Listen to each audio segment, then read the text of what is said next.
Welcome to Raise the Line with Osmosis.org, seeking solutions with leading experts on how to increase healthcare capacity so people can get the care they need during the COVID-19 crisis and beyond.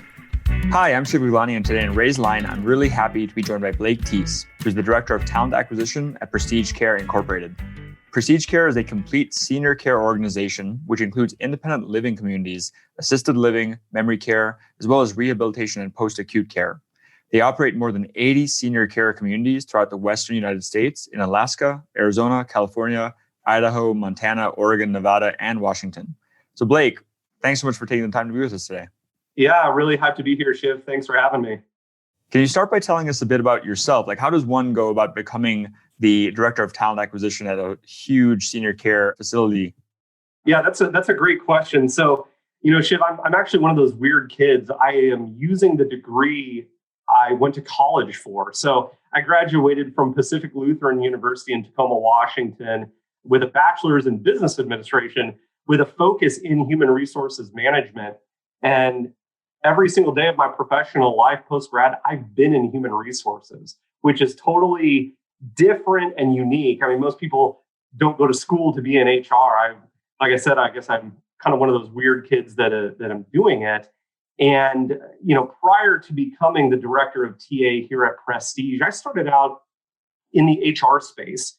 So acting as a HR admin assistant, being promoted up to a HR generalist, HR business partner for a variety of different companies and in different industries, including, large Fortune 500 outfits down to mom and pop consulting outfits, beverage industry, places like that. But, where my heart truly lies, honestly, it's in healthcare. And what we do here matters as healthcare providers. And I just get to do it through hiring high quality, amazing people to love and serve our residents. Prior to becoming Director of Talent Acquisition, I was in an individual contributor role at Prestige Care, recruiting leaders at our assisted living communities. And I was given the opportunity to serve in the quite frankly, the newly created Director of TA role because the organization liked the results I was producing. And we've been able to do some really cool stuff from a business standpoint to attract folks to love and serve our residents in over 80 locations.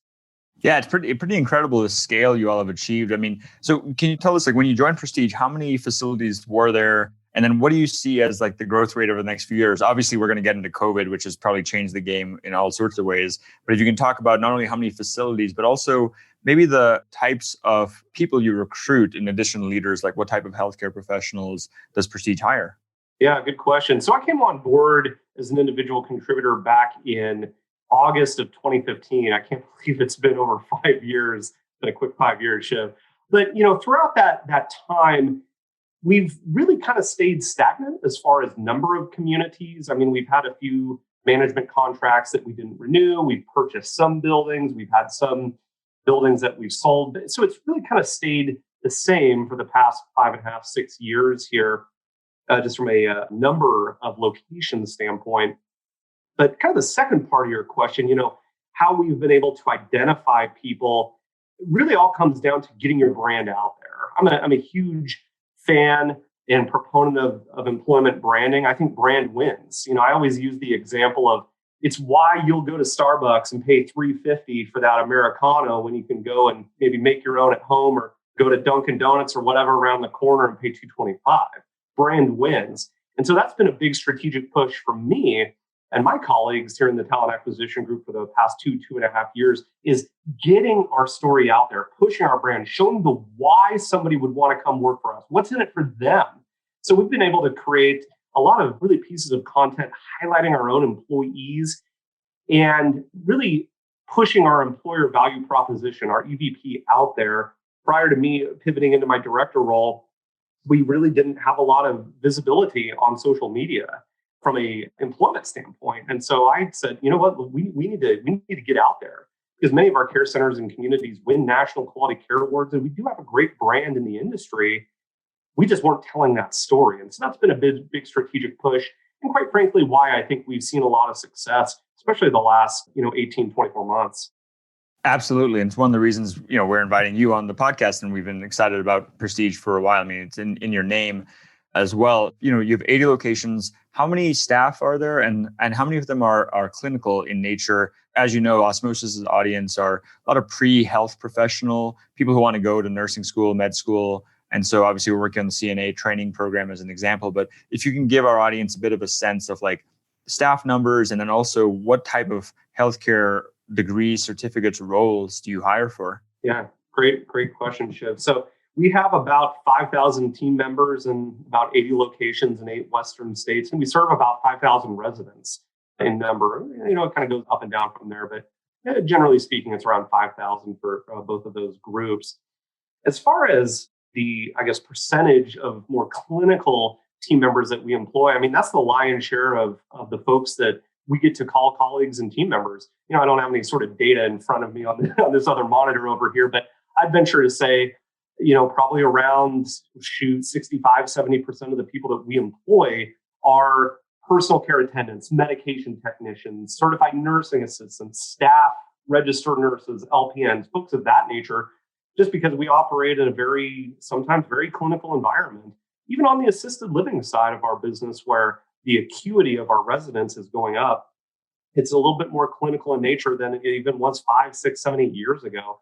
And so we really look for folks who want to be part of a team, want to collaborate with others, who want to grow. We have an awesome promote from within culture. We've been doing a phenomenal job of that, especially the last 3 years. We've been able to develop some defined career paths for folks. And that's something we really talk about on the front end, on the recruiting process as well. But yeah, anybody going through a CNA program like through Osmosis, we have our own in-house CNA training programs. Anybody with a strong desire to go through like a healthcare administration type program, those are the folks we usually look for, just from an educational standpoint. That makes a lot of sense. And, it's, again, pretty impressive, the gamut of the types of people you're able to hire and across all those states. So switching gears a bit to COVID, right? Because that's the main reason we launched the Raise Line podcast. It's been a crazy 12 months, I'm sure. And especially given that you're in Washington, or Prestige has in the Western US, where a lot of this, first started getting a lot of attention in the US. Can you talk to us a bit about how COVID has affected your role and then Prestige's work over the past 12 months? And now that we have a vaccine, how that's affecting things? Yeah, great question. It has been unbelievably disruptive. I'm not going to sugarcoat it whatsoever. And I'm sure my colleagues and contemporaries at other organizations would echo that. It's been very disruptive. It's been more challenging to find staff. I tell people in my network and in my personal life, my job has never been harder than it has the last 9, 12 months. However, the silver lining to that, Shiv, is I've never felt more fulfilled in what I get to do for a living. Hiring people to love and serve folks in their time of need amongst a global pandemic, it makes going to the wall and through the wall easier for me. At least I can speak for myself, because I know that the hard work that I'm putting in and my colleagues, the people that I get to call colleagues, they're doing the same thing. So, it's been highly disruptive. Primarily, I think there's 2 big reasons. Number one, earlier on in the pandemic, people were getting paid so much more not to work. If you recall, there was a pretty big unemployment kicker in the early days of the pandemic where, this is $600 a week on top of unemployment. So folks were making a lot more money not working than they were being a CNA or being a personal care attendant. So that's something that we faced. That was a major roadblocks that impeded us to staffing success. And I think number 2, people were scared, and I think people still are scared. And a lot of the folks that are being impacted by COVID are people that live in our communities too, our communities and care centers, elderly folks who are suffering from COVID. And so folks are scared to work in that type of environment, even though we have a stockpile and a half of PPE. I've seen it with my own eyes. We have an education room at our corporate office, and I'm not even joking you, Shiv. It's floor to ceiling gowns, wipes, hand sanitizers, N95s. We just signed a contract with 3M for 500,000 N95 masks. That's never been an issue for us. So we're able to keep our team members safe, most importantly, keep our residents safe as well. So I think that's how I would respond to COVID-19. It's been a grind and a half. I can't sugarcoat that. But like I said, it's been very rewarding. And we're not out of this forest yet, but we're doing a pretty stinking good job, I would say, all things considered. Absolutely. I mean, it's really interesting. You mentioned working harder but more fulfilled. That is one thing that I think that's changed in the public consciousness is just understanding, how important the work is that these healthcare heroes are doing to keep residents safe and to keep them out your residents' independent living communities as opposed to in the ICUs.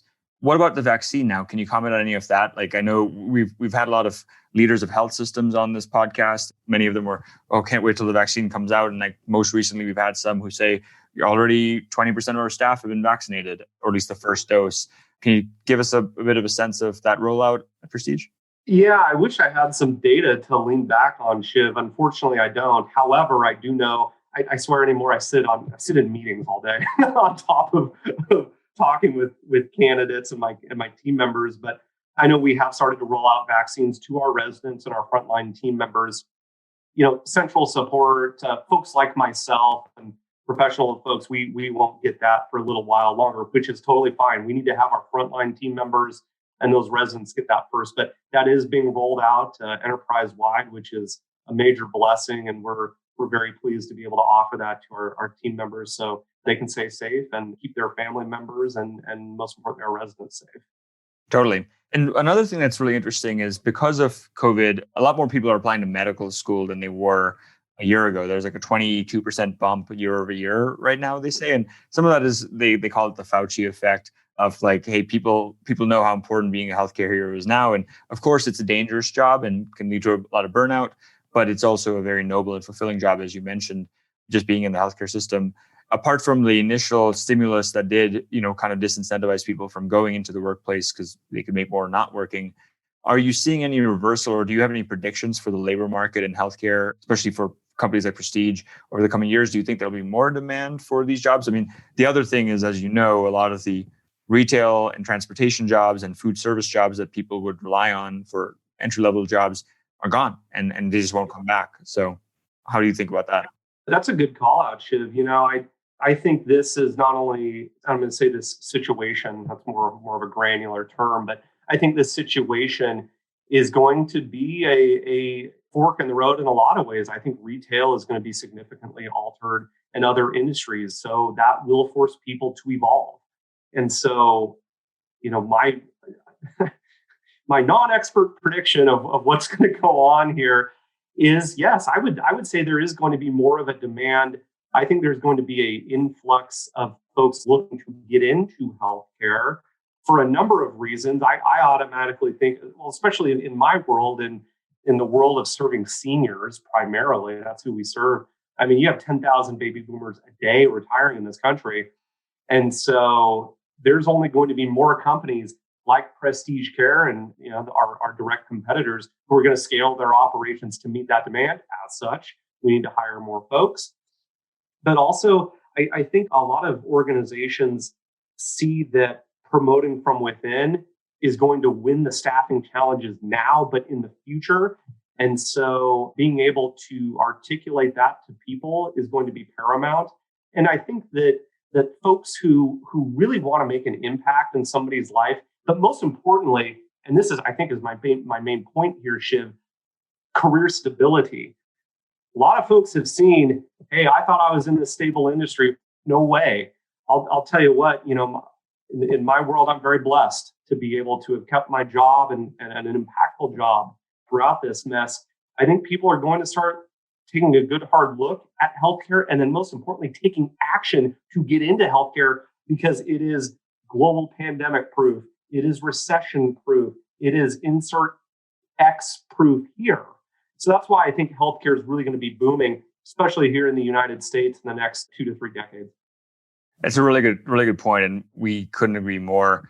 As long as people have bodies, and as long as those bodies are aging, they'll need healthcare. Absolutely, and you have people living longer too, Shiv. I mean, this isn't 50 years ago. You have folks who are living longer thanks to modern medicine. As such, they need higher levels of care. Absolutely. And it's also just a rewarding field. And so how do you predict success? I mean, you've hired so many people. You've built this very positive workplace culture. What are some of the main things you look for when you're trying to hire at Prestige? And how do you maybe cultivate those things that may be lacking when you first hire someone? Good call. So about a year ago, maybe a little bit more now that I think about it, we rolled out structured interview questions for every single job that we would recruit for on the skilled nursing or assisted living vertical of our business.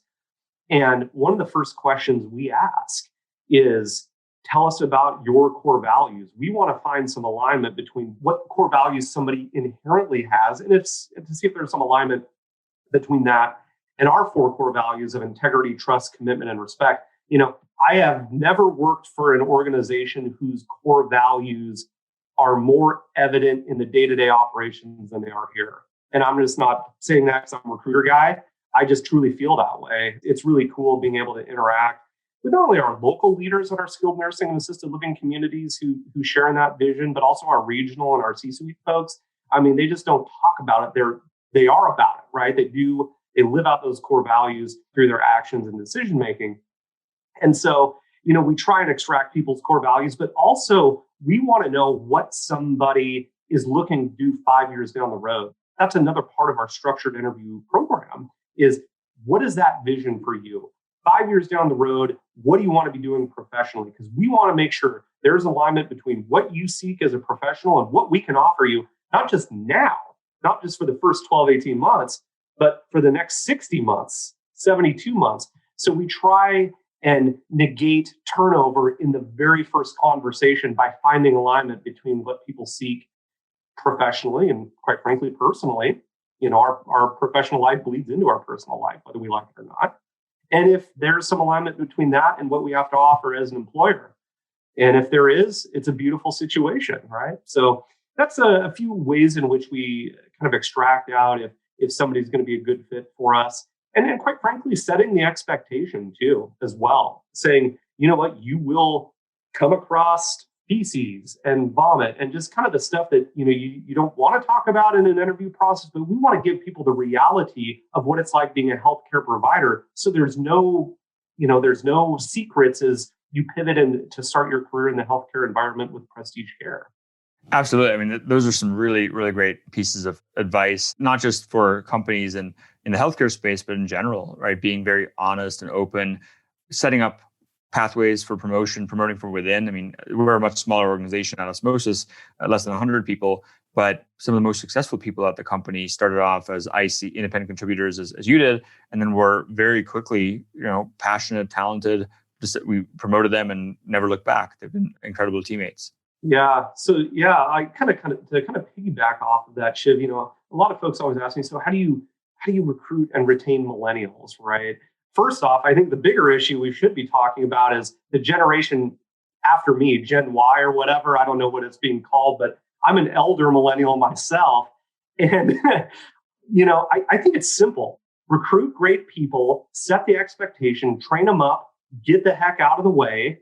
And if they're a high performer, willingly promote them. That's how you're going to keep people. And so I would echo that the generation after me would subscribe to that as well. But that other generation, Gen Y, I guess, they want impactful work. And that's something we really talk about in all facets of our employer brand and our recruiting process, because it's true. What we do here matters every day. I mean, we're not, building widgets or whatever. We are loving and serving and taking care of people, something that actually matters at the end of the day. Yeah, totally. Not just a paycheck, but a purpose. I know we're coming up in time, so I had 2 more questions. The first is, given that our audience primarily comprises early stage healthcare professionals of all stripes, what advice would you give to them about meeting the challenges of the current situation and beyond? Love this question, Shiv. I think how to address challenges as a healthcare provider, especially a new healthcare provider. I think number one, it's asking questions. Ask a lot of questions. Don't be afraid to ask questions.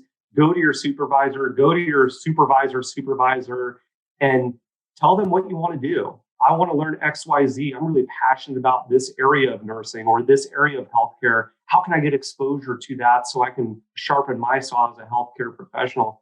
A lot of folks, they automatically think that their supervisor knows what they want. You should never assume as a professional. You should always make your voice heard. I want to do this because of blah, blah, blah.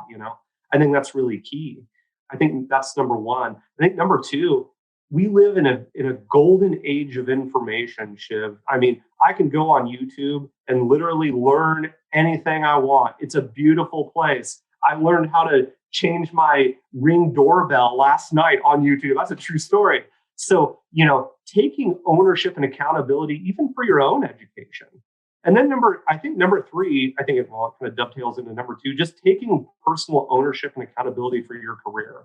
You can work for an awesome organization. However, you as a healthcare professional and just a professional in general, you need to take complete ownership and accountability for you to get to whatever you want to be in 5 years. You have to take action and let your voice be heard. And if you aren't going to get it in your current role, go make it happen, because time waits for no man or woman. So you got to go get it. That's awesome. That's great advice. And I know you're an avid reader and podcast listener as well. And one thing we immediately connected on was the book Extreme Ownership by Jocko Willink and others. And then also you probably have read this book or at least heard of it. It's the founder of LinkedIn, Reid Hoffman, wrote a book, The Startup of You, where his whole thesis is basically everyone should think about themselves as a startup and you're constantly evolving and changing and developing new skills. And you have a personal set of values, just like a company has values. And it's exactly what you're saying, taking ownership over your own career. Yeah, absolutely, Shiv. And to kind of even piggyback off of that, I would also say people who can build a robust personal brand as well. I know that's kind of a hot phrase or a hot topic. I would say that a lot of my success, as I kind of look back on the great things I've been able to enjoy, is because I've taken a chance and I've put myself out there. And that's not for everybody. It really isn't. You have to overcome your own ego, your own internal dialogue. And I would say the more that folks can really put themselves out there and let their voice be heard and share the beauty that's inside them, not to get too philosophical or cheesy, the more opportunities will come your way as a healthcare professional or just a professional as a whole. I look back on what I've been able to do speaking at national conferences and doing this, that, and the other. It's all really cool. It's because I intentionally sprinted towards the unknown and I said, I want to do this. How do I do it? Somebody give me that opportunity. And so I would say to any healthcare professional, just go make it happen, build that brand, and let your voice be heard. That's awesome advice. My last question is there anything else that you'd like to share about yourself, your story, Prestige, general healthcare system? Happy to hear. Yeah. Thanks, Shiv. I think I dropped just some nice 80,000 foot career advice a few moments ago. So I would lean on that. I would say that, quite frankly, I'm living my dream job right now, overseeing the comprehensive recruitment process for a mid-level company that does work that matters. And so, I'm a kid from small town. I'm from Salem, Oregon, at the capital of the state of Oregon, grew up on 3.5 acres. So I would say just go make it happen. For anybody listening to this, if you want to go achieve something, set a plan, execute the plan. Don't just talk about it. You got to be about it. It's all about execution. And that's kind of my word of 2021 is execution as well. Relative to Prestige Care, if anybody is looking for an opportunity to really impact people's lives, specifically seniors, we have something exceptional. And we have what you potentially seek. And, we teach here, Shiv, at Prestige Care, especially relative to interviewing and recruiting. It's all about the candidate. What can we offer that individual? Tell them the greatness that they can enjoy here, not just on the short term, but the long term, but understand what they want and really extract the greatness out of them. We all have some greatness inside of us, and it's our job as employers to extract that and develop that if they choose to come on board our team. So that's what I would say to that. So yeah, thanks. Incredibly motivating. And if I wasn't running Osmosis, you may even have me applying to Prestige. So hopefully you're a registered nurse, Shiv. Blake, I'd really like to thank you not only for taking the time to be with us today, but more importantly for work that you're doing to raise the line and improve healthcare capacity at Prestige by getting these thousands of people to serve our elders. Yeah, absolutely. If you want to learn more, check us out, prestigecare.com/careers. You can also find us jobs at Prestige on Instagram, Facebook, LinkedIn, YouTube, etc.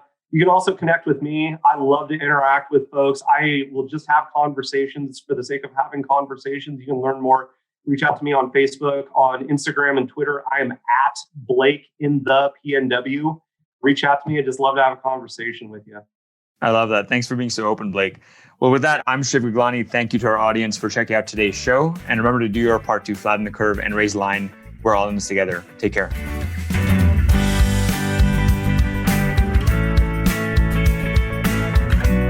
For more information on how you can help raise the line and flatten the curve, go to osmosis.org/COVID-19. If you like this podcast, please share it on your social channels. You can also subscribe to the series and check out all of our podcasts at osmosis.org/raisethelinepodcast.